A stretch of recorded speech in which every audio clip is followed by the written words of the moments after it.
안녕하세요. 염창합니다. 오늘의 주제는 악액질 예방과 치료 3가지를 기억하자입니다.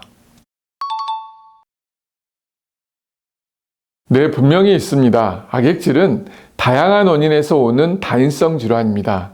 잘 못 먹는 것에서 비롯된 질환이긴 하지만 그 외에도 여러 원인이 첨가되어 복합적으로 발생하는 질환이라고 보시면 됩니다. 그렇기 때문에 단순히 먹는 것만으로는 회복이 어려울 수가 있다는 것입니다. 특히 악액질에 접어졌을 경우 선택과 집중이 필요합니다. 다수의 연구 논문과 임상 논문들을 종합해 볼 때 반드시 들어가는 3가지가 있습니다. 그것은 바로 오메가3, 단백질, 운동, 이 3가지입니다. 이 중 어느 하나도 빠지면 안 되기 때문에 이 3가지를 세트로 보시면 됩니다. 네, 오메가3는 우리가 흔하게 접하는 건강기능식품 중 하나입니다. 그러나 흔하다고 해서 절대로 가볍게 보거나 무시해서는 안 되는 중요한 영양성분임은 분명합니다. 보통 오메가3라고 하면 항염, 항산화, 혈액순환 개선을 생각하실 수 있습니다.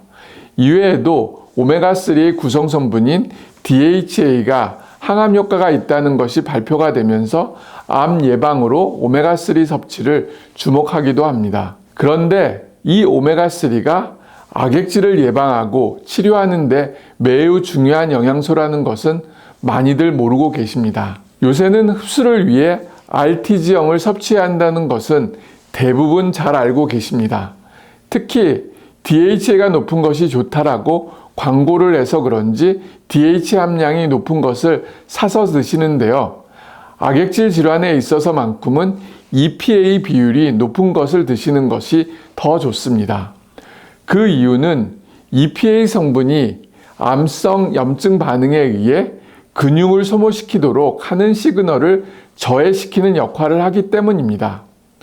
물론 연구에 의하면 이것에 반응하지 않는 환자도 있기는 합니다. 그러나 EPA 섭취에 의한 몸무게 증가를 보인 환자가 더 많기 때문에 저는 악액질 환자가 저희 병원에 내원하실 때는 오메가3를 반드시 드시도록 합니다. 단, 주의해야 하는 환자도 있기 때문에 반드시 의사와 상의하시고 적정량을 섭취하셔야 합니다. 우선 암 치료 중에는 고기를 꺼려 하시는 분들이 상당히 많습니다. 그러나 몸무게가 감소가 커지면 고기는 선택이 아닌 필수가 되셔야 합니다. 물론 이때에는 가급적 기름기를 제거한 살코기 위주로 섭취하는 것이 좋습니다. 그러나 만약 고기를 먹는 것이 너무도 힘들고 고역이라면 단백질이 풍부한 음식을 충분히 드시는 것이 좋습니다. 그런데 악액질이 심할 경우에는 먹는 약 자체가 매우 적기 때문에 먹는 것만으로는 충분한 단백질을 보충할 수가 없습니다. 이때에는 반드시 전문가와 상의하셔서 TPN이라든지 아미노산 수액 같은 영양제 수액을 보충하셔야 합니다. 그렇지 않으면 체중이 지속적으로 빠질 뿐만 아니라 근육도 더욱 빠지는 상태가 되어 나중에는 회복이 불가능하게 될 수도 있으니 꼭 명심하시기 바랍니다. 단백질 섭취에 대한 자세한 내용은 다음에 좀 더 자세히 다루도록 하겠습니다.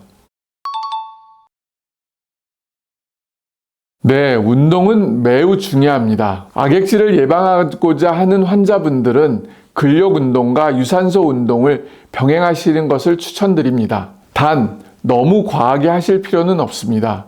오히려 과한 것이 독이 될 수 있다는 연구 결과도 나왔기 때문에 일주일에 3일 정도만 운동하셔도 충분합니다.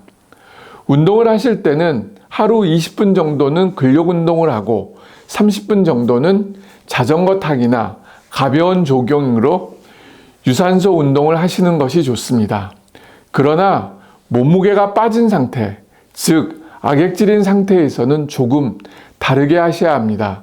하루에 5분에서 10분 정도 너무 힘들지 않은 근력 운동을 하시고 30분 정도는 가볍게 아니면 조금 빠르게 걷기를 5일 정도 하시는 것이 좋습니다. 반드시 악액질의 상태에 따라 운동의 강도를 달리하셔야 합니다. 처음에는 가볍게 시작하시고 조금씩 상태가 호전될 때 강도를 높이시는 것이 좋습니다. 절대로 처음부터 무리하실 필요는 없습니다. 그러나 반드시 하셔야만 합니다. 금방 올라가지는 않지만 꾸준함이 무엇보다 중요합니다. 앞서 말씀드렸듯이 악액질의 예방과 치료를 위해서는 오메가3와 충분한 단백질 섭취 그리고 운동 이 세 가지를 반드시 한 세트로 생각하셔야 합니다. 물론 가장 먼저는 내 몸이 악액질인지 아닌지 악액질로 접어들기 쉬운 상태인지 아닌지를 파악하는 것이 먼저입니다. 그러기 위해서는 BWA 같은 체수분 검사를 통해 평가를 하고 진단을 하는 것이 먼저입니다. 그런 후에 상담을 통한 정확한 영양평가와 올바른 영양교정으로 악액질에 빠지지 않도록 하거나 악액질일 경우 빨리 빠져나올 수 있도록 관리하는 것이 매우 중요합니다.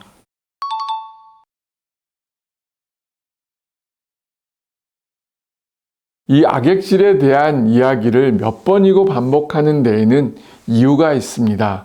아마 이런 얘기 한 번쯤은 들어보셨을 것입니다. 암으로 죽는 것이 아니라 못 먹어서 죽는다라는 말입니다.